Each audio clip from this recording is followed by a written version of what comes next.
Underline two of it. From the men, because for the first 8 minutes or so, you're just standing there watching as your teammates run on the Drew form. And then, like we saw in the first heat, a lot of them got stuck on the Drew form, standing and watching again.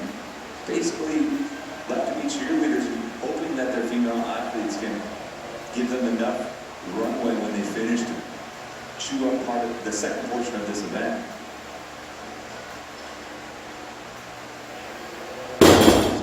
Now gone by in this second of two heats.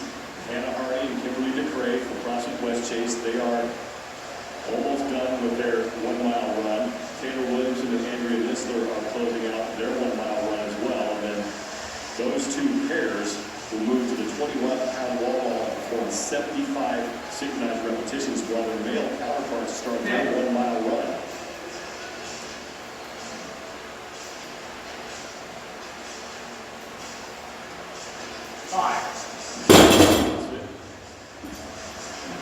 The pair of Kelly Jackson and Corey Clarissa Clark, they are finishing up. In lane 9, CrossFit Reed, Mandy Lillis, and Stephanie Simmons and Bryn Carrick are just about done as West Chase and Mayhem moving on to the 75 synchro wall balls. And it's Andrea Nisler and Taylor Williamson on the right for CrossFit Mayhem. All these teams really need to do in these final two events just avoid disaster. They are solidly inside the top 5. This is where I think you really get to see the strength of the Mayhem women pair, Andrea Nisler and Taylor Williamson. They've spent so much time over the past 4 to 5 years training together on various teams in the sanctional system, whether they were on super teams or the previous regional system when they were on OC3. I mean, they're always attached to the hip, it seems like, at every competition. You may see Rich Rowan doing a little screen peeking on Aaron Hanna. Rich was one of the first guys to make use of monitors. If you remember back in the tennis stadium in Carson, he used to look up at the big screen to see where people were in the Jumbotron, and every now and then you're going to see him peek over to his right to see where Aaron Hanna is. And the screen's very readable to the opponents here. And I guess that's appropriate in an event named for Rainbow Road, where you're often speaking at the screen that you're screaming on. That is a common violation on Mario Kart.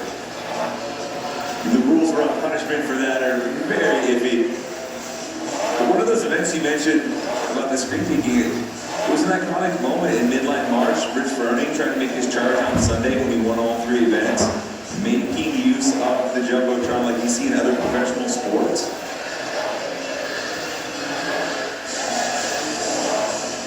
Every team is on to the 75 synchronized wall balls.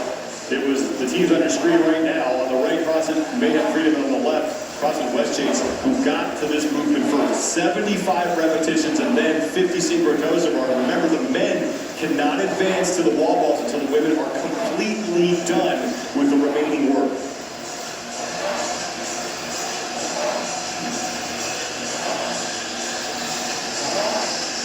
Want to thank No Bull, just the horns. Visit nobullproject.com/CrossFit to stock up on training essentials and be the first to access the CrossFit collection. Sign up for the Chipper, No Bull's loyalty program, where CrossFit athletes receive bonus points with their first order.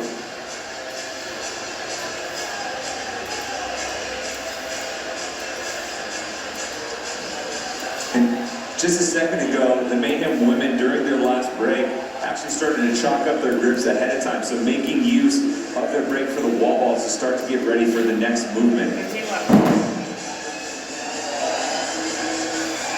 Nisler and Williamson with 5 reps to go in their 75 synchro wall balls, and now it's on to the pull-up bar for the 50 synchro toes to bar as Rich Froning and Chase Hill continue to chew up real estate on the freeform trainer and get closer to that 1 mile mark.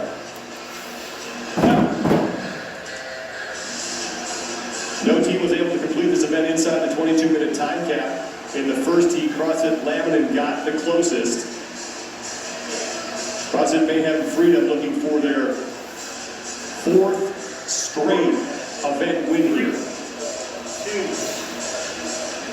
Rich again peeking over the screen of Aaron Hanna. 15 calories left on. You see Rich talking to Chase, maybe adjusting their pace just a little bit. The women got done from their mile around the 7:45 mark. So you're looking at maybe 15 and change, about the time frame where you would expect the men to get off. And that's the time frame you're looking for these women to finish this second portion.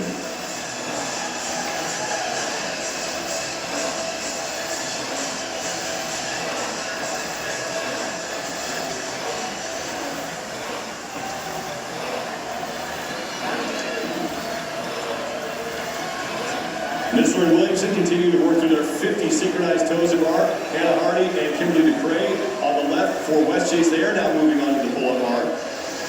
A sizable lead for Nisler and Williamson, and certainly not the first time that we have said that about CrossFit Mayhem Freedom. Over lane 9, CrossFit Reunited Wilmington. They're making a push. Stephanie Simmons and Bryn Carrot onto the 50 synchro toes of bar.